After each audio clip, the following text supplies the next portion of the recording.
How do they adapt to these different cultures? I guess for us, it's all about making him feel part of all the cultures, not just the passport that he holds, but wherever he is and wherever we're from. Multicultural people are make beautiful beings, right?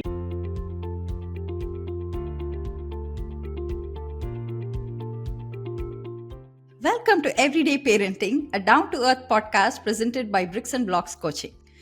So, here we are with two wonderful dads. Richard is a South African who's married to an Indian and has made Singapore his home. He has two beautiful boys and two dogs who he's raising in Singapore. And we have Javier, who's married to a Singaporean, and he has three daughters. And he's also made Singapore his home, but travels around quite a bit around the world. So now we are here to learn from their experiences of how they are raising multicultural children in a diverse environment like Singapore. Hi, Richard. Hi, Javier. Hello. Hi. Would you like to introduce yourself, Richard? Yeah, for sure. So, yeah, South African living in Singapore, been here since 2008, so quite a while. My firstborn was actually born here in Singapore. My second was born in South Africa. As you mentioned, my wife's from India. So my day job is marketing. My passion is music. And my full-time occupation is dad. So that's me in a nutshell. Yeah, my name is Javier, hailing from Puerto Rico. I've been here since 2006. As you mentioned, I have three daughters with Sharon, my Singaporean wife, and I just love being a dad and an entrepreneur here in Singapore. So just enjoying life. How did you end up in Singapore? Well, myself, my wife and I, we met actually in university in Switzerland. And when we moved from Switzerland, I moved to Thailand, to Bangkok, and she moved to Manila. We kept in touch. We were just friends at the time, and we kept in touch. Through that, we knew that we wanted to start a business together. And as soon as we had the opportunity to, we started looking around the region. We were looking in Thailand. We were looking in the Philippines. And she was the one who, after not being here for so long or living here, she recommended, hey, why don't we go and take a look at Singapore? So in 2005, we took a trip here. We made about 4 or 5 other trips just to suss it out.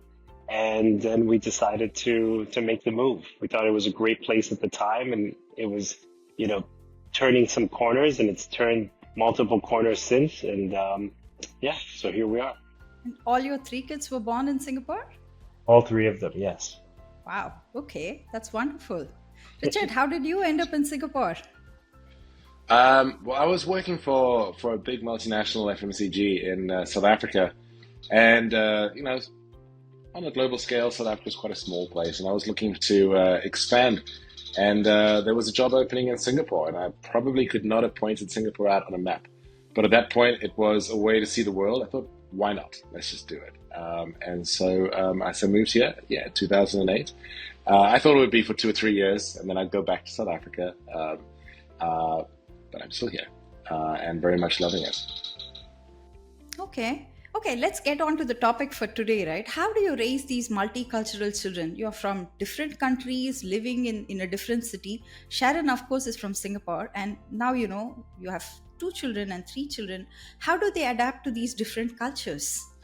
Sure. Well, I guess for us, it first started with a name. I mean, we tried to find a name for Neil, our eldest, that kind of worked if he was in India and worked if he was in South Africa or anywhere around the world. So it kind of would help him fit in a way and always be, at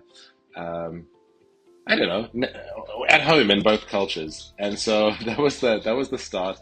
And then, he was born in Singapore, obviously to an Indian mom and a South African dad. So if you ask him where he's from, he'll tell you, I'm one half South African, one half Indian, and one half Singaporean. He hasn't learned fractions yet. But I love the fact that he feels that association very strongly with, the country he was born in, even though that's the passport that he holds, as well as the countries that make up his DNA, even though he hasn't really lived there. And so it's kind of a balance, but I guess for us, it's all about making him feel part of all the cultures, not just the passport that he holds, but wherever he is and wherever we're from.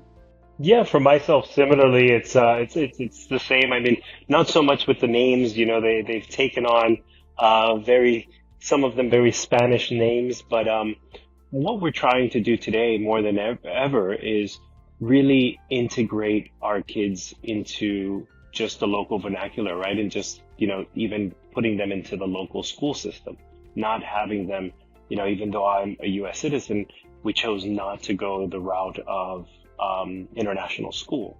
And that was just, to really immerse them deeper into just the local context. But, if you ask Amelia, our eldest, where are you from? Or, could you tell me a little bit about your background? She would say, I'm half Singaporean and I'm half Puerto Rican, right? Even though she has yet to visit Puerto Rico and doesn't know what it's about other than, her father playing salsa music or reggaeton music or something like that around the house. She now has asked me that she wants to learn how to speak Spanish, but Spanish lessons aren't easy in Singapore. Yeah, I mean, we're trying our best to see how we can have her live in Singapore. This is what she sees every day, but at the same time, let her know a little bit about, her other cultural background and where she's from. I see Richard nodding when he was speaking about the language trouble. So, do you also have similar experiences? So our eldest, for example, has been having Hindi lessons sort of once a week for the last few years, basically since he was able to, and so he's learned not just the language, but I think an appreciation for the culture in doing so. He also speaks to his grandparents and his mom from time to time in their home language, which is Kannada. In Singapore, in play school, he went to a bilingual play school. So bilingual here would mean English and Chinese. So this guy can become a UN translator one day.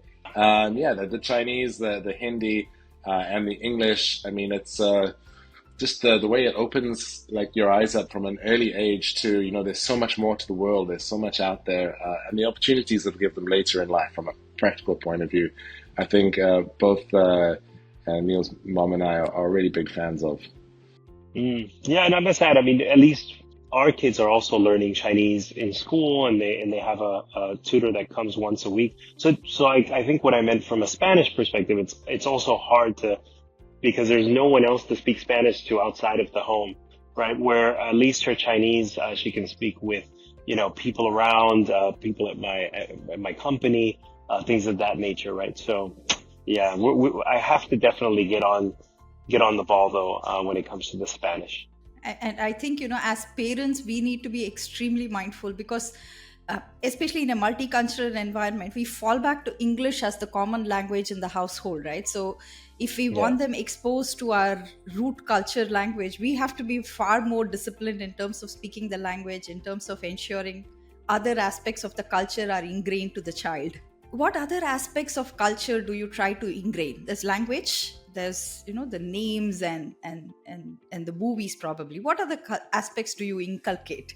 So from our side, I think festivals is quite a big thing. So if you look at the combination of mine and my wife's background, so there are a lot of festivals in India. So for example, Holi or Diwali.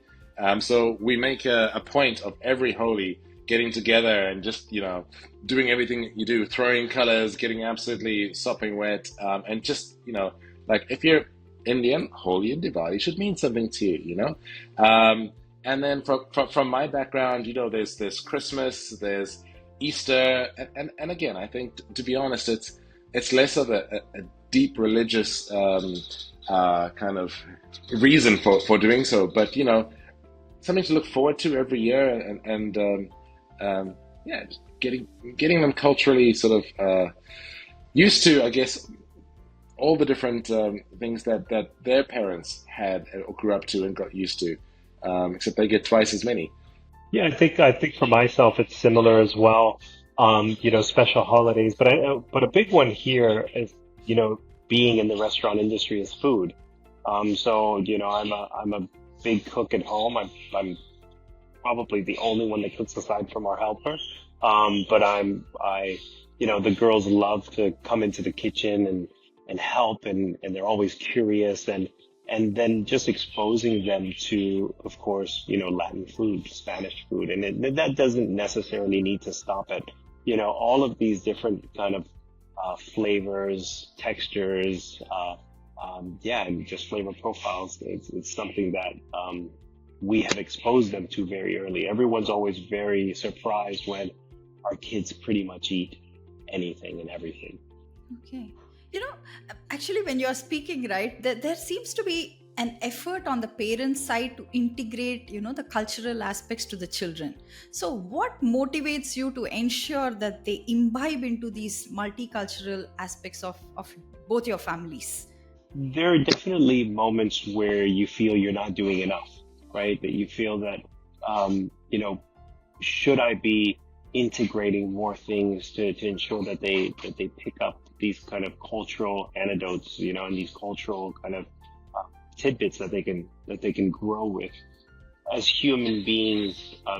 Any experiences, anything that we have from our memories and our past, and especially if they're good ones, we want to pass them on, right? And I think that comes intuitively and inherently, right? That we want to kind of continue that on and that lineage on. So, but definitely being more intentional with that is something that I would like to practice.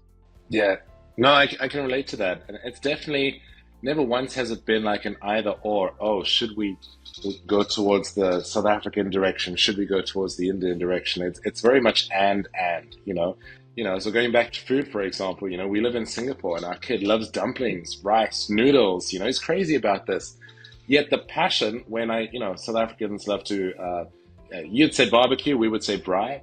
It's almost a ritual, and I love it when I see him sort of getting so enthusiastic. He wants to be dad's helper and is there and is getting stuff ready.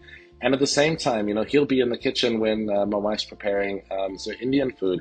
Just the fact that you get exposed to so many more things. I think just anything that opens the kid's mind when they're young is good. I mean, if you compare it to someone has the same set of experiences through their life when they become an adult as well, maybe they're not as open or as accepting or so. But I'm picking on something that you said, Richard, wherein, it's never been an or between South African and Indian, right? So then have there been instances when you had to choose? No, there's not much choosing, fortunately. It really is an and game, with a notable exception of which cricket team he supports.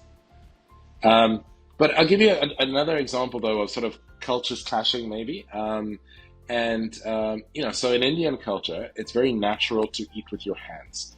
And then one day, we were on like a date with two dads and two kids, myself and another dad, and the kids were at play school together and stuff. We went and had a play date and stuff. And the other dad, very subconsciously, was watching his kid starting to eat with his hand, and basically corrected him and said, "Use your knife and fork. We're not savages here." And then, Neil would look at him and you could see like in his eyes, he's like questioning everything.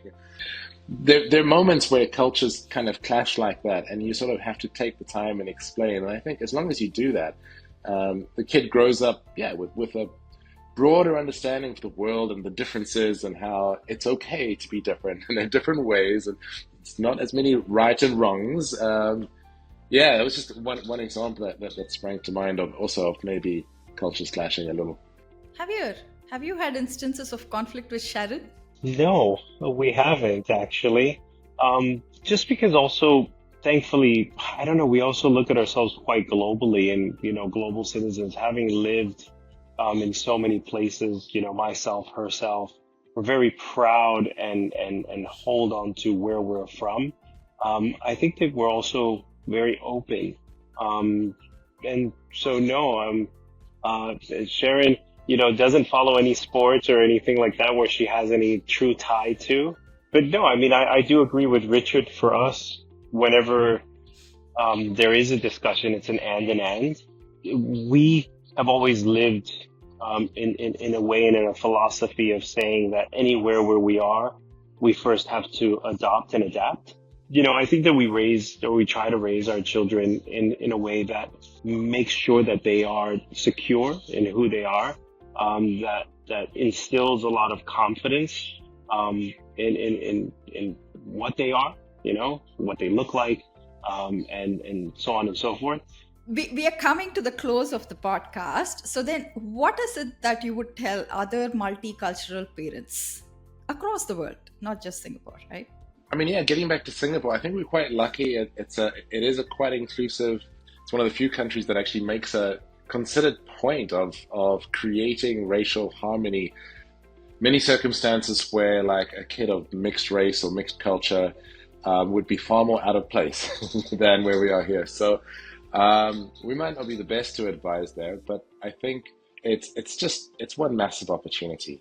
You get to give your kids fresh eyes into so many cultures, languages, countries, perspectives, festivals. It's just it's an and game, and just make the most of it. A lot of people, I guess, think that not to have difficult conversations with kids until they're older, and I would probably say the opposite. I think kids are actually willing to understand and listen and have what we might think would be difficult conversations, be it about race or about color of your skin or the shape of your eyes or these differences. I would say be really proactive. And I think it's better to have these conversations early with your kid in a very open way. So try and give them the tools to understand people are different and have different backgrounds and different experiences. And yeah, I guess kind of be as proactive as you can about differences, see where the problems might be and address them early, and then just embrace every opportunity to experience the joys of having more than one culture in your life. That would be my advice. Yeah, that's incredibly well said. I have to say that I'd love to jump on the tail of that and agree with Richard, but that was beautifully put. Mine is pretty simple in return, which would be, multicultural people make beautiful beings, right? And so,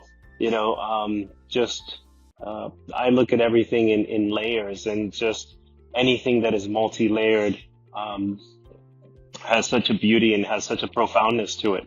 So the fact that, if you're able to draw from multiple cultures in your own life, then that's a great enrichment, not only for you, but as your lineage continues in this world.